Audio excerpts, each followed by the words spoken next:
Well, good morning. My name is Rocky Moretti. I'm the Director of Policy and Research with TRIP, a national transportation nonprofit organization based in Washington, D.C.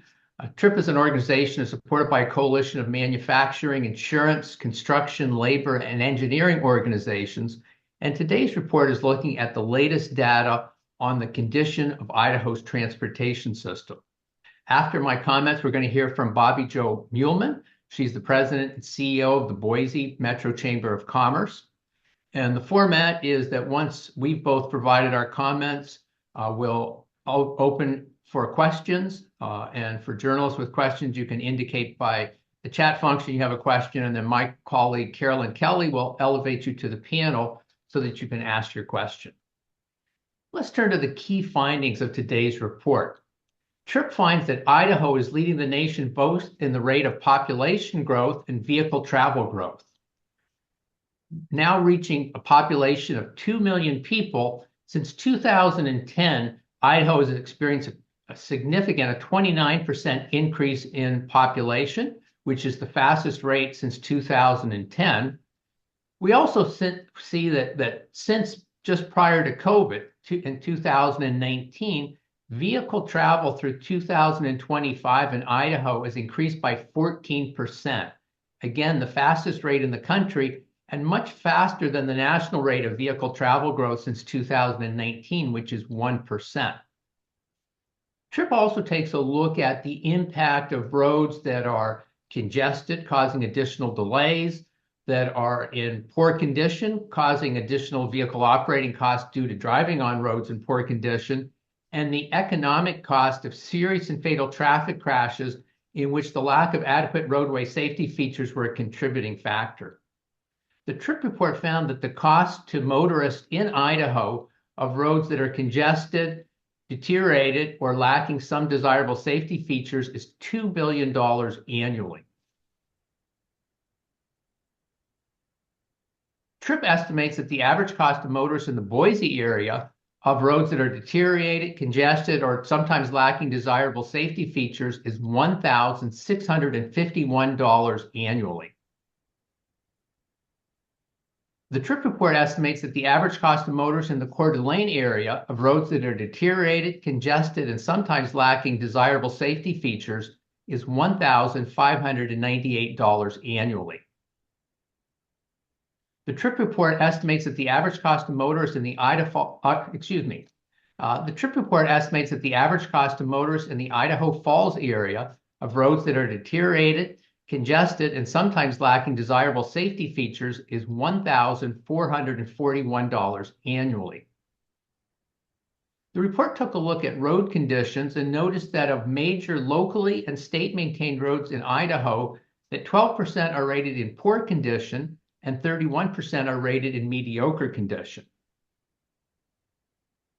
The TRIP report found that in the Boise area, 10% of major locally and state-maintained roadways are rated in poor condition, and 21% are rated in mediocre condition.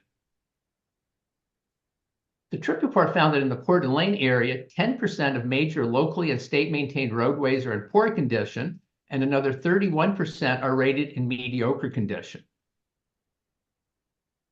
In the Idaho Falls area, the TRIP report found that 6% of major locally and state-maintained roadways are in poor condition, and another 30% are rated in mediocre condition. The report also notes that 5% of bridges in Idaho are currently rated in poor condition and in need of immediate repairs, and another 63% are rated in fair condition and need ongoing maintenance to ensure they don't fall into poor condition. With vehicle travel in Idaho increasing at the fastest rate of the country, the impact is we're seeing increased traffic congestion across the state, particularly in the state's largest urban areas. In the Boise metro area, TRIP estimates that the average area motorist is spending an additional 48 hours annually stuck in traffic due to traffic congestion and wasting an additional 14 gallons of fuel. In the Coeur d'Alene area, TRIP estimates that the average motorist is spending an additional 41 hours annually stuck in traffic due to traffic congestion and wasting an additional 10 gallons of fuel. In Idaho Falls, the TRIP report estimates that the average area motorist spends an additional 30 hours annually stuck in traffic and is wasting an additional 6 gallons of fuel annually due to traffic congestion. The report also took a look at traffic fatalities in Idaho and notes that from 2014 to 2024, there was a 29% increase in traffic fatalities from 186 to 240. In the Boise area over the last 5 years, there's been an average of 63 people killed annually due to traffic crashes. In the Coeur d'Alene area, the TRIP report finds that over the last 5 years, there's been an average of 16 people killed annually in traffic crashes. In the Idaho Falls area, the TRIP report found that over the last 5 years, there's been an average of 30 traffic fatalities annually. It's estimated that roadway features, in terms of infrastructure features, have an impact on about 1/3 or a factor in approximately 1/3 of traffic fatalities. And the U.S. Department of Transportation has documented the significant benefits of a variety of roadway safety improvements that can have a significant impact on improving the safety, not only of motorists, but also of pedestrians and bicyclists. Finally, the report takes a look at the importance of the transportation system to freight movement across the state, which underlines the businesses in the state and also supports consumers. The report found that the value of freight shipped to and from sites in Idaho, when adjusted for inflation, is anticipated to increase by 80% by 2050 and by 42% measured by weight.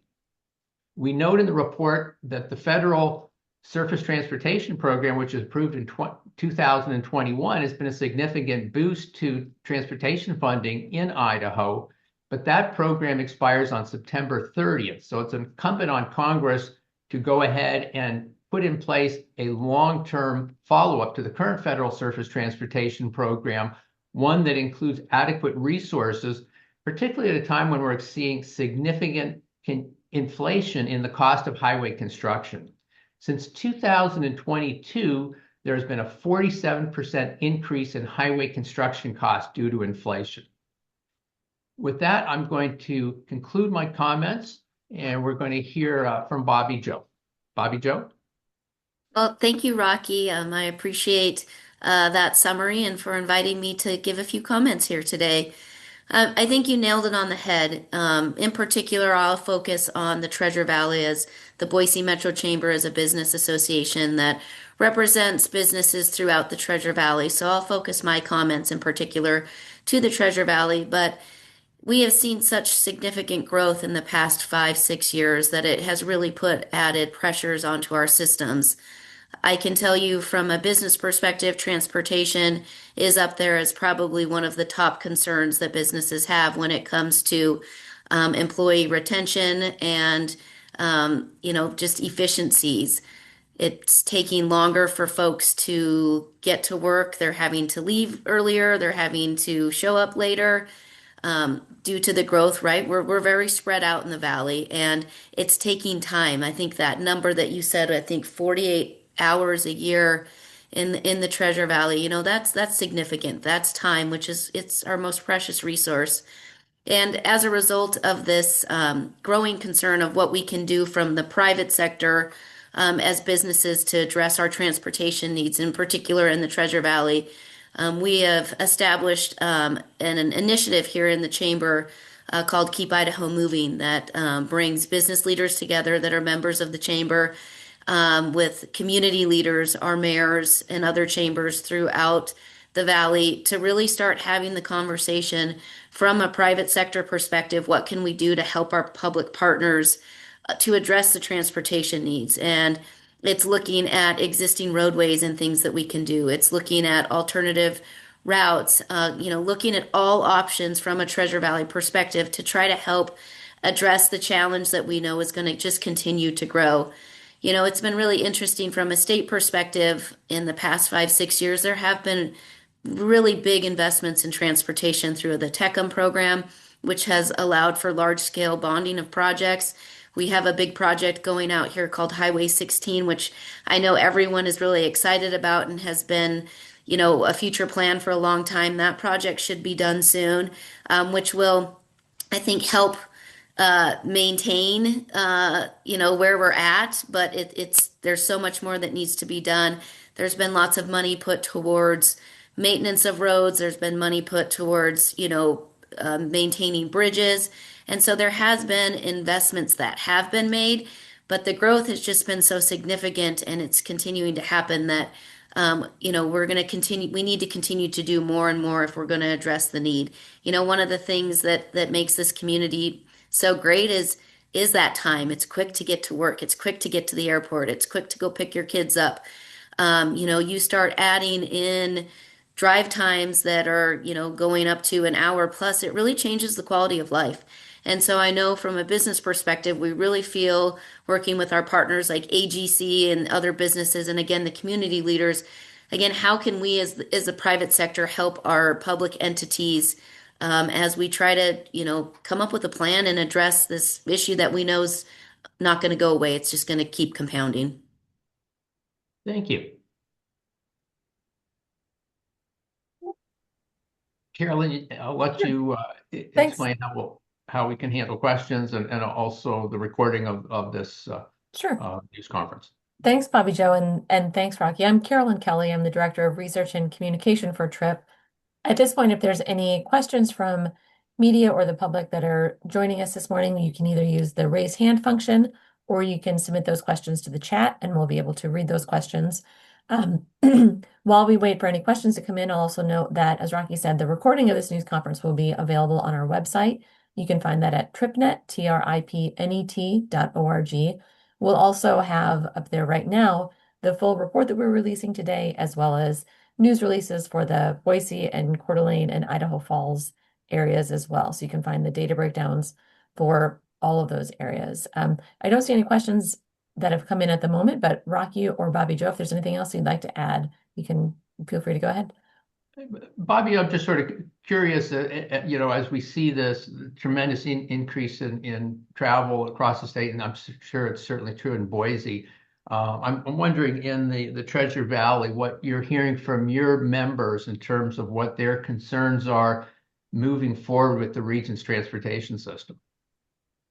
Yeah, that's a great question. I mean, I think their concern is what is the plan, right? What is the plan? How are we going to address the growing need? It's impacting everyone now, right? It takes a lot longer to get from point A to point B, and that has implications from a business perspective. And so I think the biggest concern is what is the plan? Where are we as a region? And then how can we help?